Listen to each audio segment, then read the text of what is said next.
Okay, so over the next couple of videos we're going to be adding some more features to the CityWeather app that we've been working on.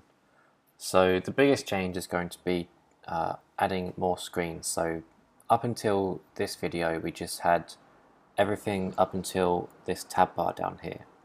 So the next thing we're going to do is look at adding this tab bar instead of the stack navigator we were using before, and actually adding this search screen to our app.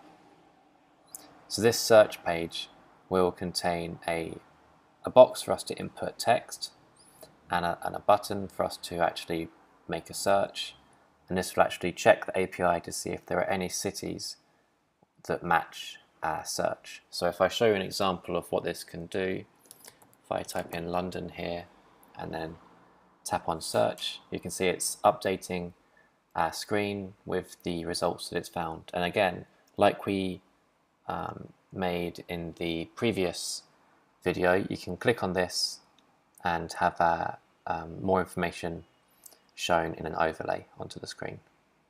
And if you haven't seen how to do this designed modal yet, check the advanced video at the towards the end of the course, and that shows how you can get this effect as well.